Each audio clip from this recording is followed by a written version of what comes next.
Brown 45! Brown 45! Hot, hot, hot, hot, hot, hot! You are listening to Any Given Sunday, Australia.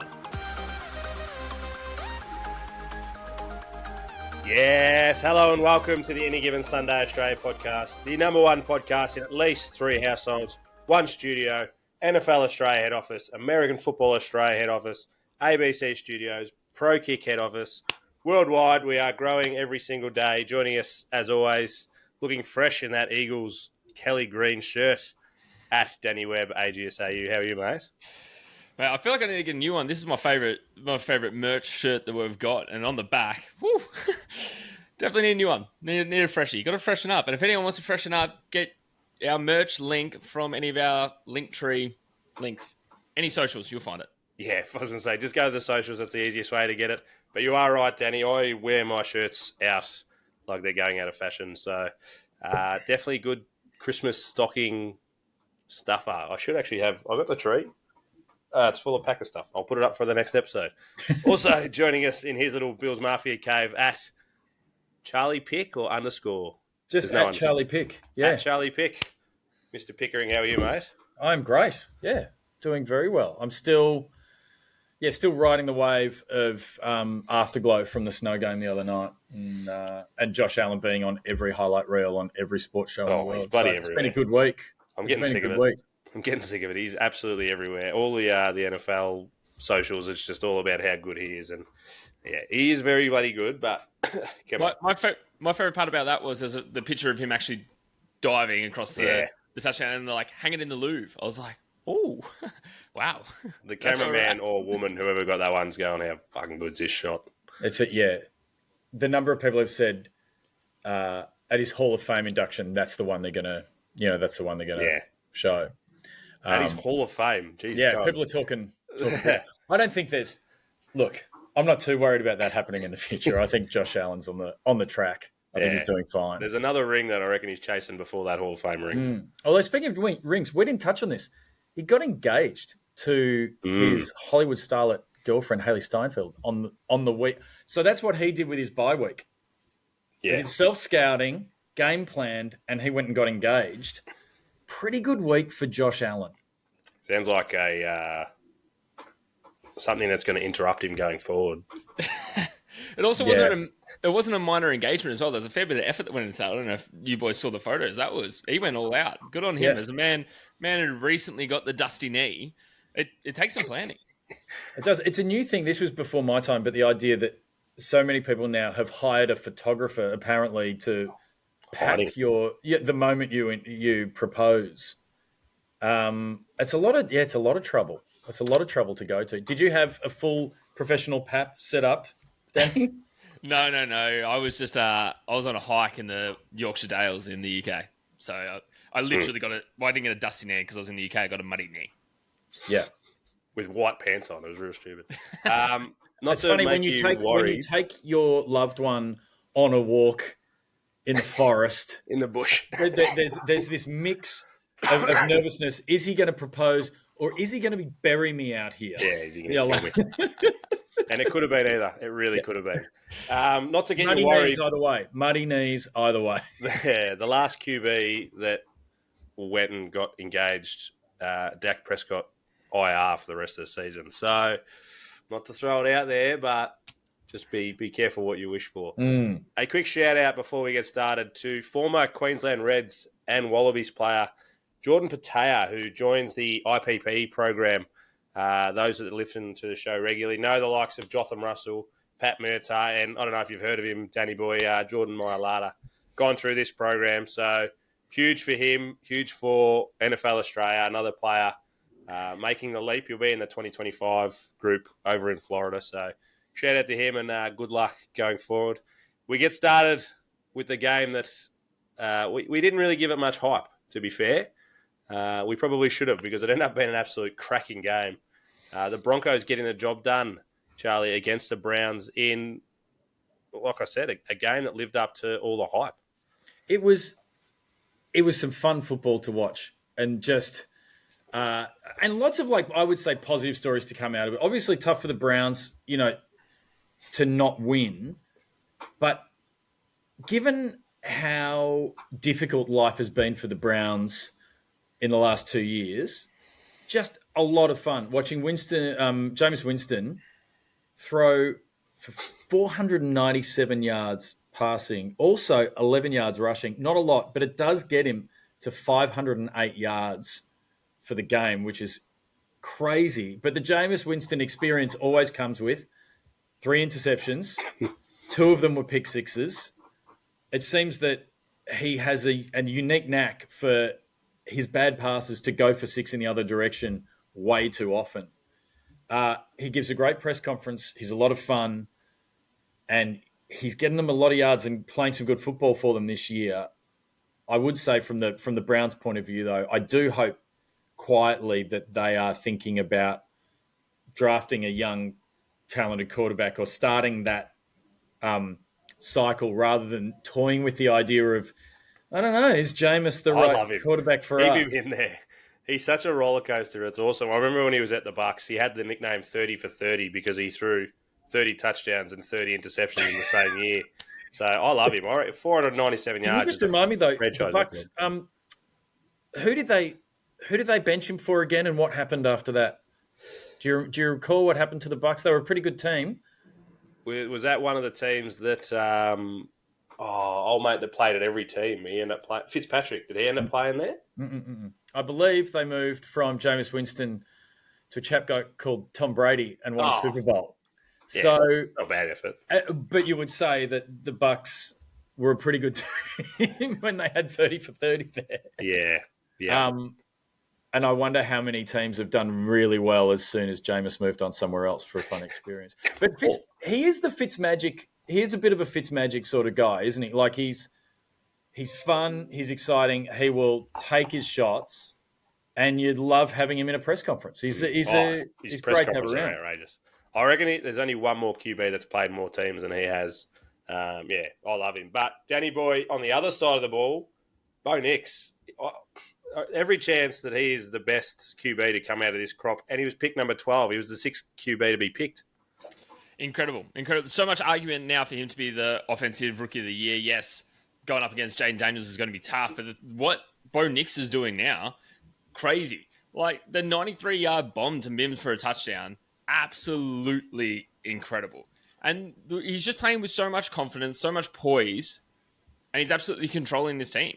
And this game, wow. Like, honestly, it was either 3 and outs and a massive punt or full, one play touchdown passes from both sides.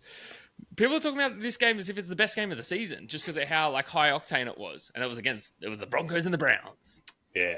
Broncos probably a little bit disappointed with their defense. They had a sneaky good defense this year and let, like you said, 500 yards. Didn't let more than, I think it was something in the 300-yard range is their average, and they were nearly 300 yards total at halftime. So they'd be a little bit disappointed on that side of things. But, Danny, what are the Broncos' expectations now going? They're well and truly in the playoff hunt.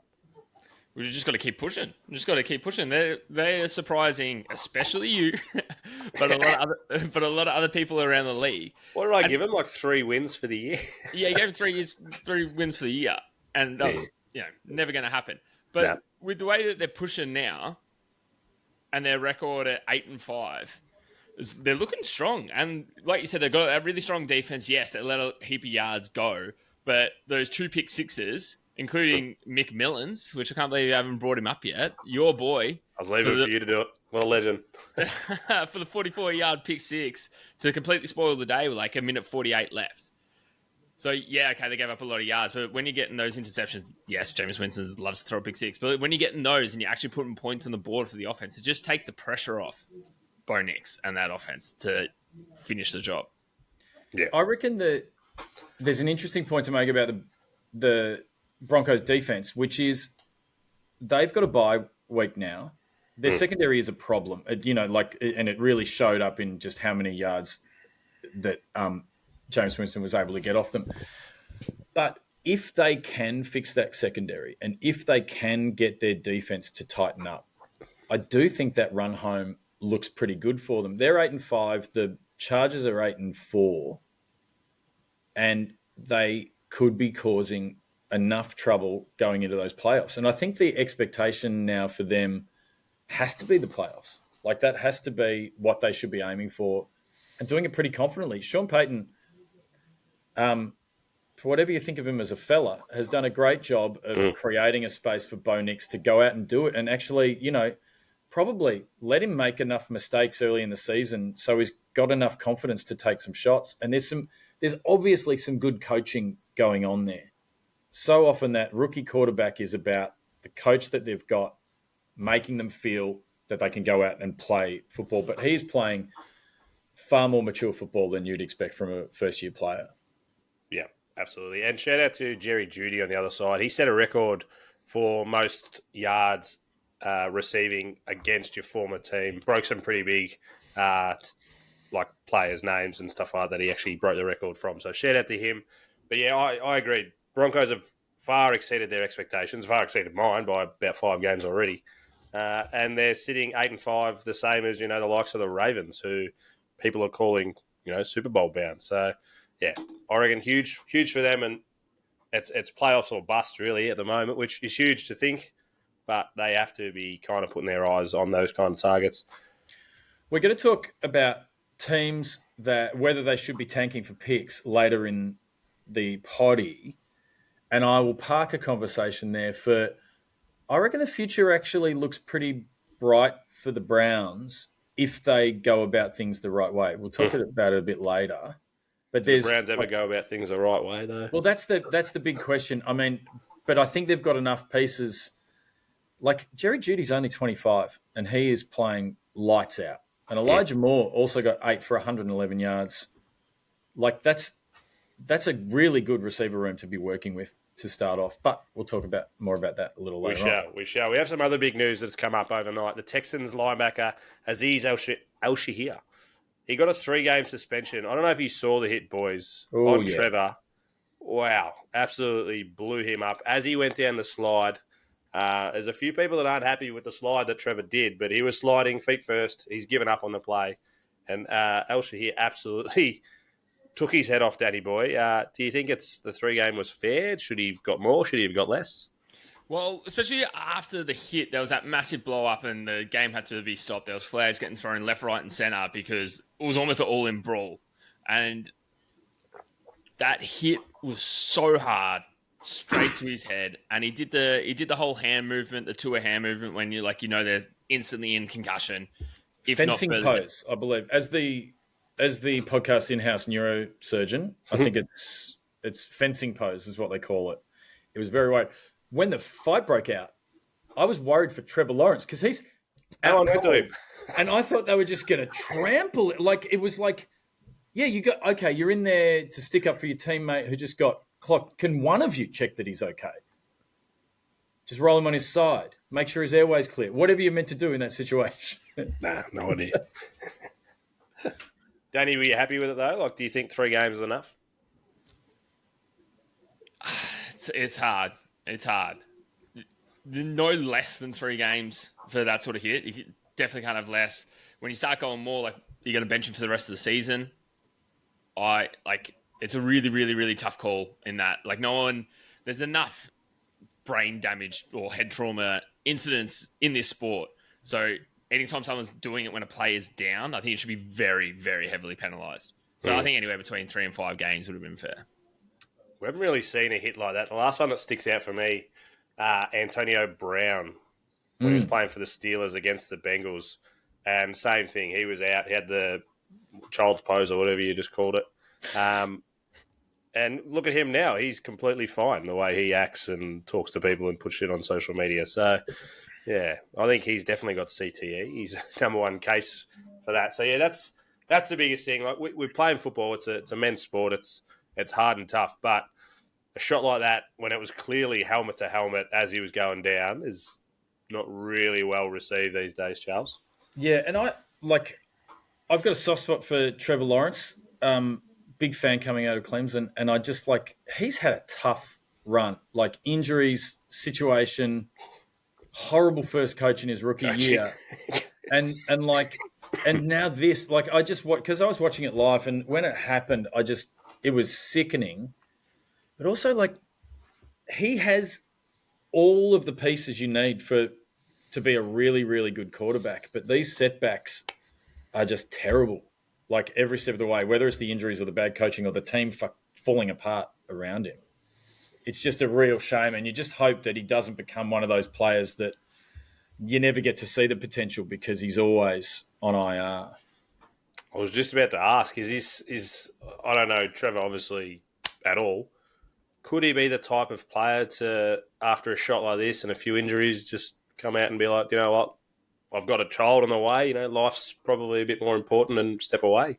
Well, I remember a comment he made during the draft process, when and he was obviously hyped as the number one draft pick, and everyone knew it was going to happen even before the college season started that year. And he said something, and a whole bunch of people jumped on him and said he's got the wrong attitude for football and all of that. But he said when they were asking him about his future playing in the NFL, and he said something like, "You know what? It's not the only thing I think about, and my life doesn't depend on it." And like everyone was going, "No, man, you need to be like, screw my family. I only care about football." I wouldn't be surprised if he's like, "There's more to this life than football." And he has signed a pretty good deal, so he's, I'm sure there's a fair bit of guaranteed money in there, but yeah, I think Trevor Lawrence could be the next Andrew Luck, pretty much. Yeah, that's I wouldn't actually put it past him because he's smart. And like he would have other things in the world he could do. He can definitely afford a house. I think he'll be okay. Yeah, absolutely. Danny boy, Charles just blew up our little doc already by saying what we're going to be talking about. Next, we've got about teams that are tanking. I put this in our little discussion due to the fact that we're getting to that point now where we've already got 2 or 3 teams that are eliminated, a lot that are on the edge. Do they just 49ers kind of comes to mind for me. We've got CMC's ruled out. He's done. He's on IR. Wouldn't be surprised if he doesn't come back for the rest of the season. We said it the other day. What's the point of bringing him back now? Does a team like the 49ers kind of go, you know what? Let's put a few people on, in for surgery and things like that. 2 things, Danny. Should teams be tanking, and do you think it does happen?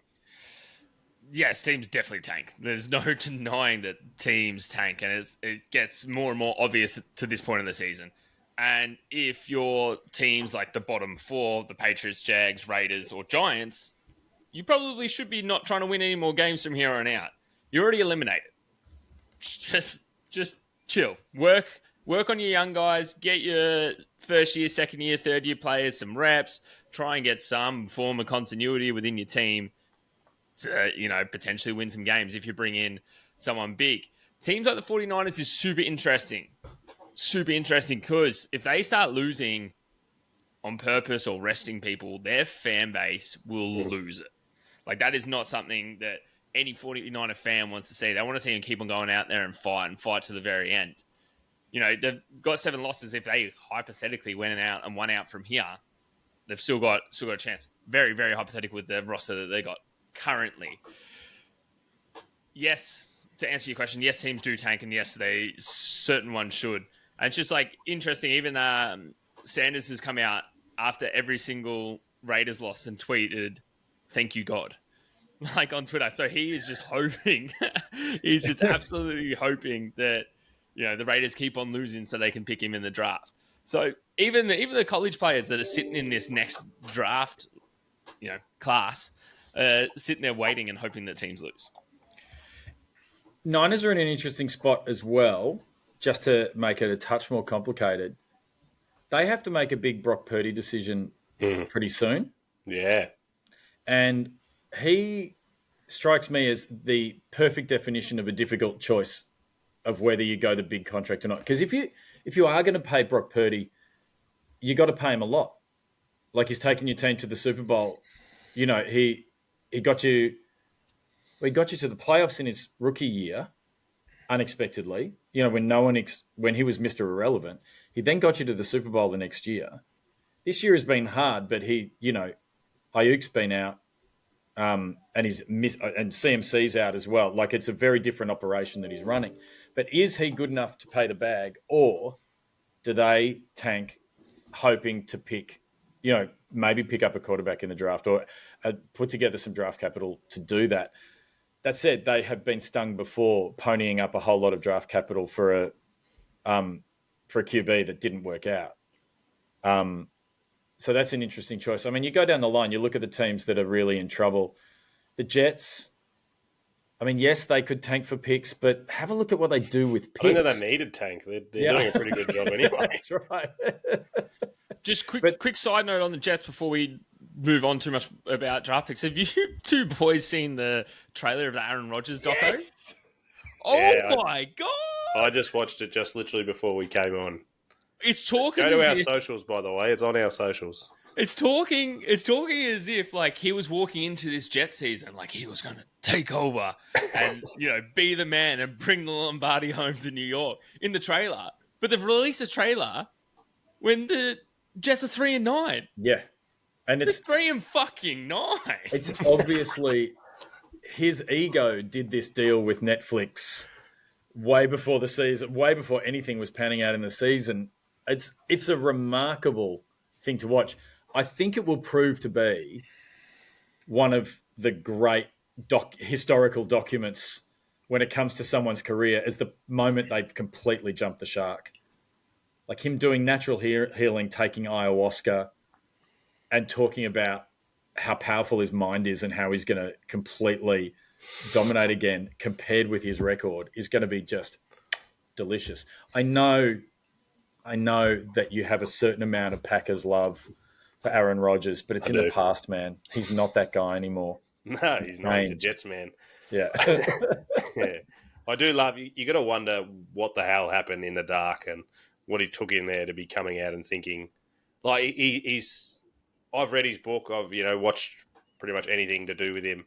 He has the ultimate confidence in himself, which is a trait to love in some points. But at this point, you kind of also have to sit back and be like, do you know what? It hasn't worked. Like, moving on from our bottom 8, he should probably pull the pin, shouldn't he? Well, I think the tough thing for him is, yeah, he probably should. There's not evidence that he can play elite football, but he's a Hall of Famer. He is one of the greats. Won MVP so many times. Won the Super Bowl. How many of those Hall of Famers end their career like this? Like, this is a shitty way. He's going to end his career getting booed at MetLife. And that's going to be and I think he will do anything to find another way around that. Does he sign a one-day contract with the Packers and throw out one ball?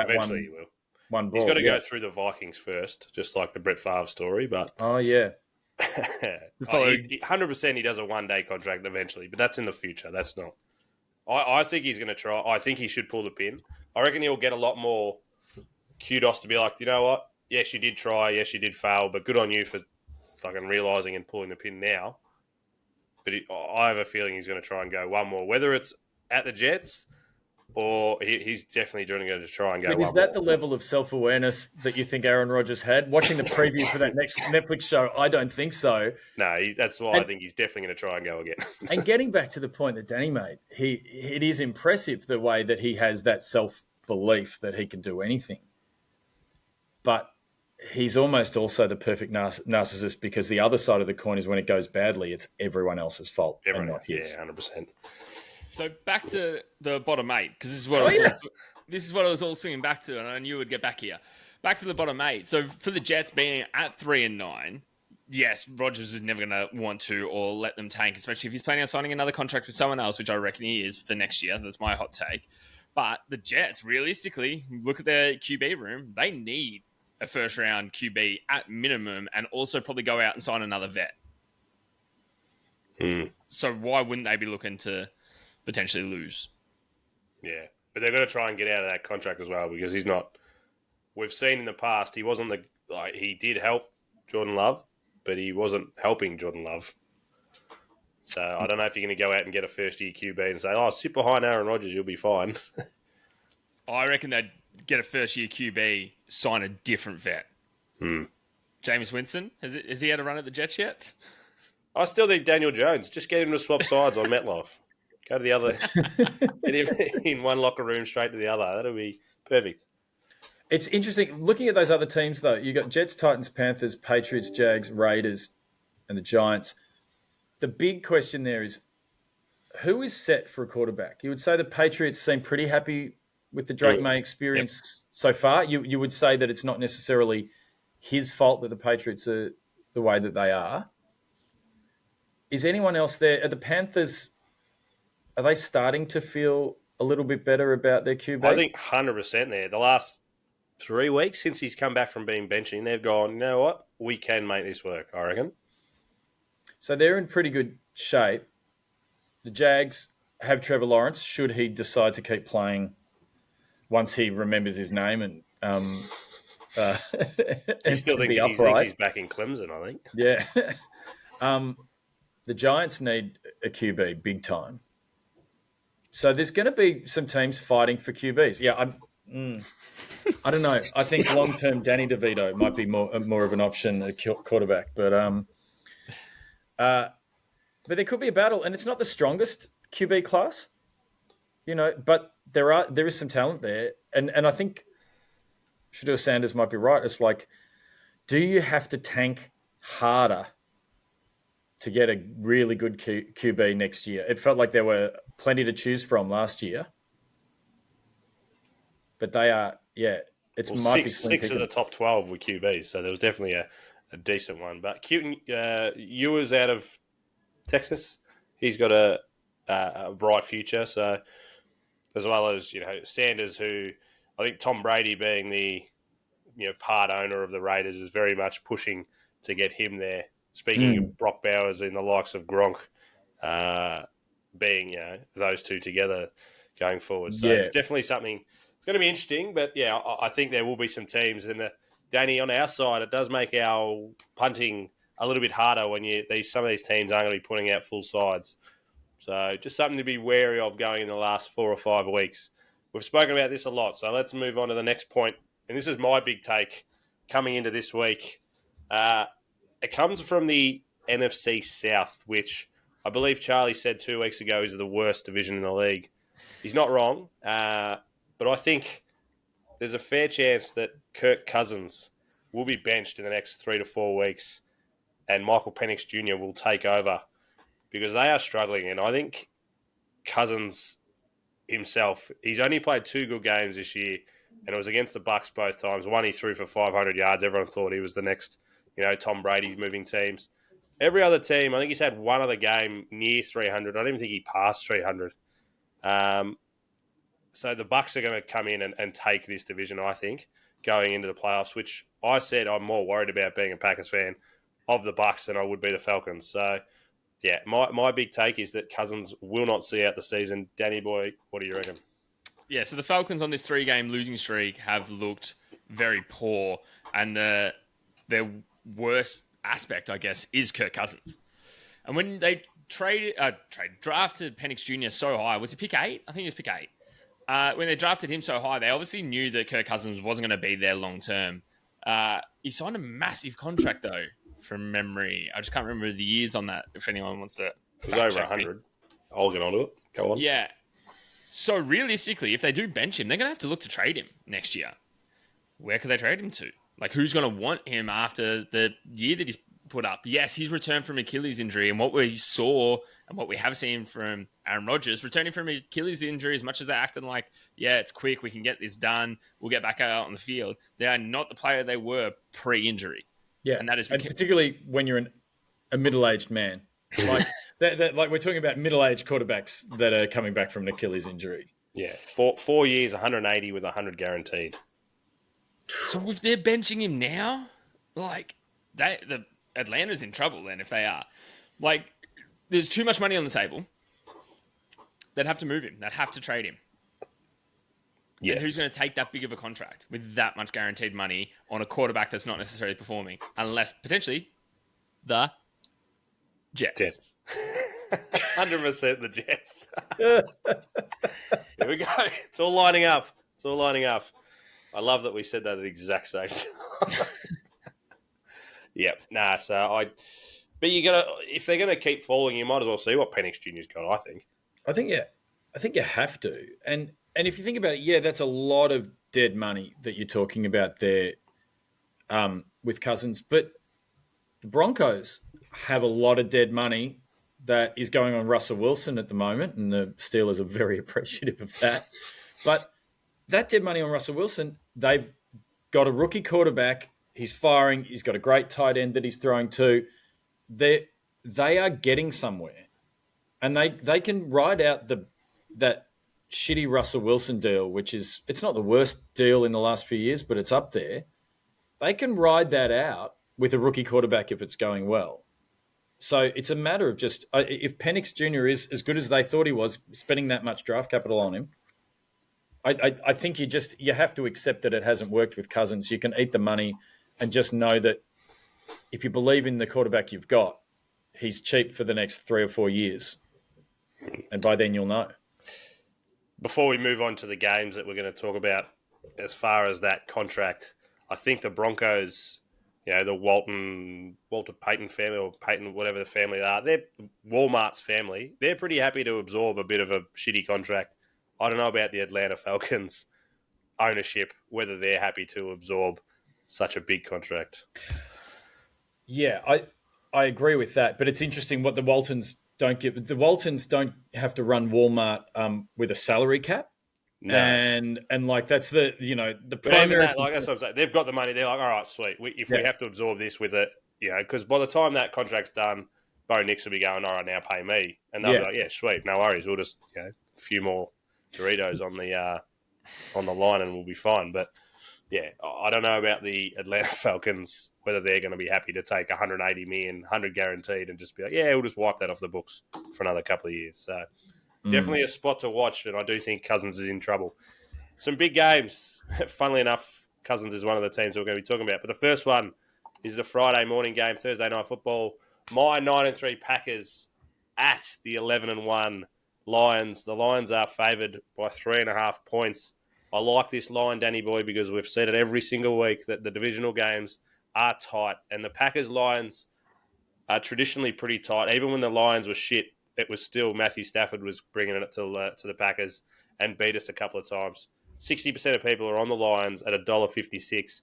I'm getting around you last week, and you picked your Birds to be the Any Given Sunday pick. I'm picking my Packers this week to be the Any Given Sunday pick. I reckon we are a huge chance of going in there. The Lions a little bit banged up on defense, and we're a huge chance of rolling them here, Danny. Yeah, well, we saw last week, didn't we, when the Lions faced the Bears and it went down to a poor coaching decision that got the coach fired. And that was the only reason that the Lions really walked away from that one. That game should have been going to overtime at bare minimum, if not having multiple cracks at the end zone. Anyway, that game's done, dusted. We're on to the Packers this week. I think you're going to put it in a very good show and running. We've said the Lions are winning games at the moment, but they're teetering on the edge of potentially dropping off from their start. They were 100% the best team in football and arguably potentially still are. If they go out and absolutely smack the Packers, which I don't think they will, but if they do, their argument's back. We can have that conversation again. The only upside for the Lions is it is in Detroit. So the Packers are going to have to travel. You've played relatively well away so far this season, but like you said, it's that divisional game. 3.5, that's exactly where I reckon it's going to end up. It's going to be 3 points either side. And honestly, it's a flip of a coin for this one. The Packers are coming in relatively hot compared to the Lions just scraping through games. So maybe the Packers do get this one done. Packers, Charlie, before I get your point of view, Packers beat the Lions in Detroit last year. There we go. So there is a precedent. There is.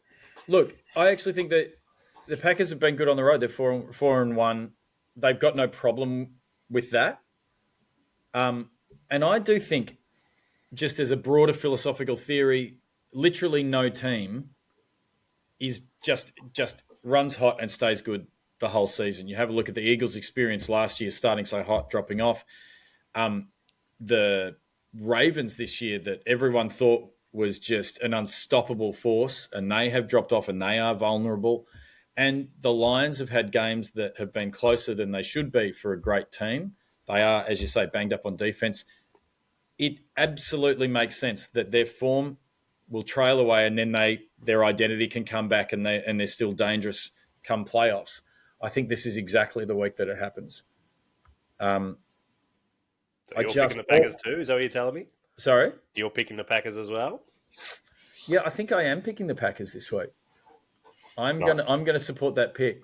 Although, given the Bills then have to play the Lions, I don't want them too motivated. Yeah, I don't want them too motivated. A little bit of motivation just heading in. I want them banged up. I don't want them motivated. Danny boy, before you tell us who you're picking, Charlie said we're 4-1 away, but the Packers are 4-0 away in the United States because our only one away loss was in Sao Paulo against your Eagles. So 4-0 on the away team in the States seems pretty good to me.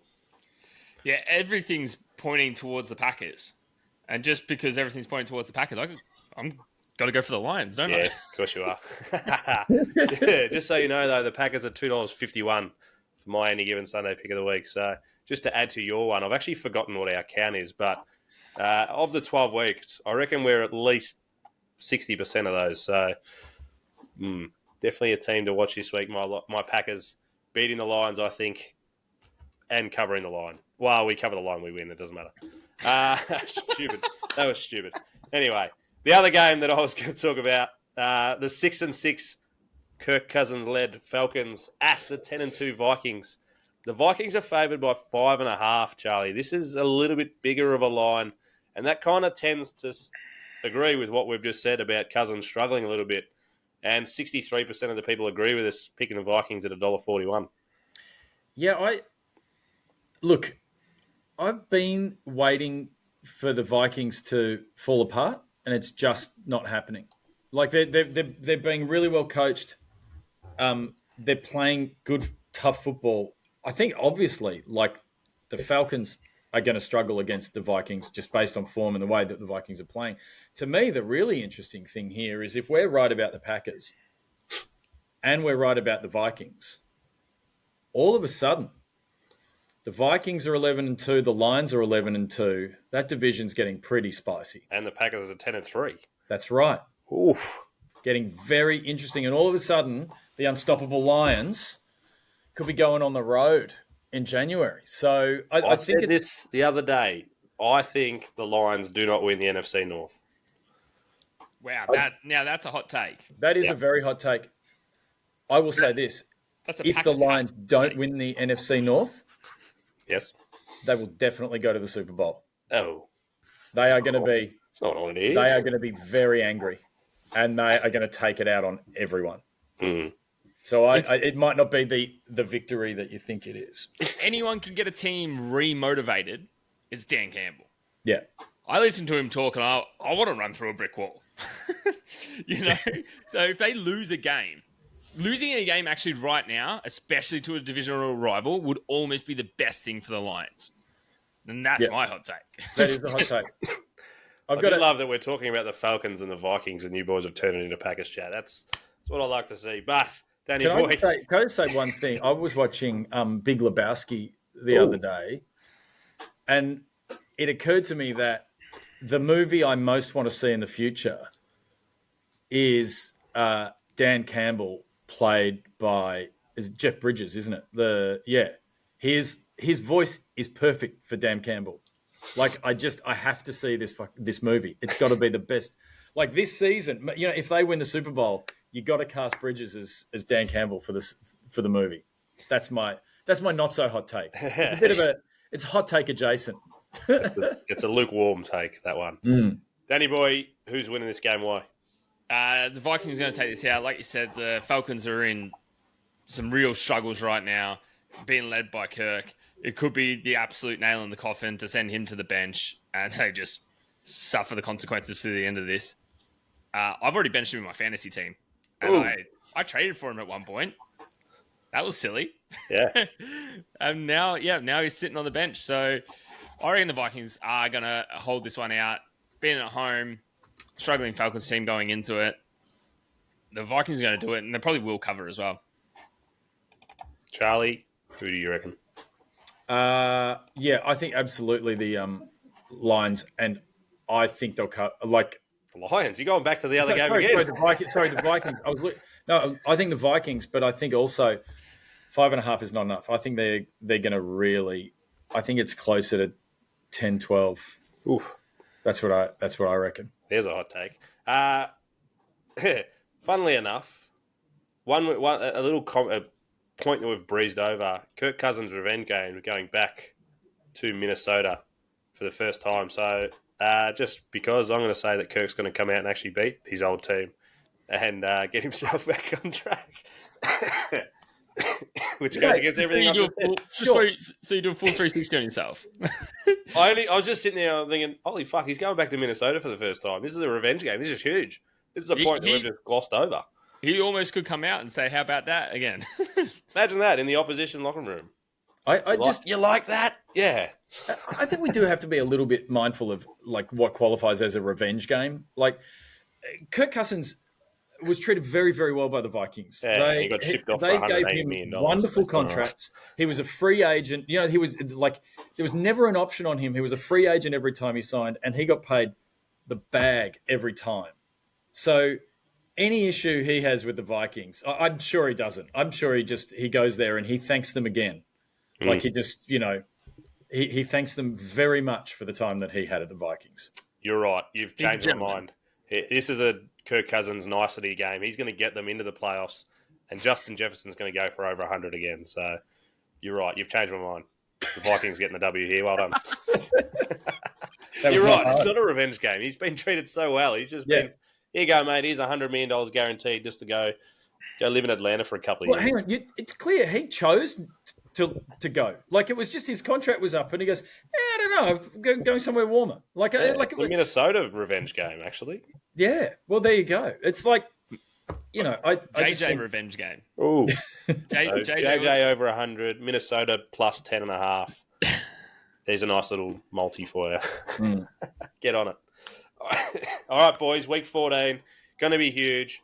Good luck to both of your teams, but we know this week it's all about the Packers. So we'll see you next week with some more hot takes, I'm sure.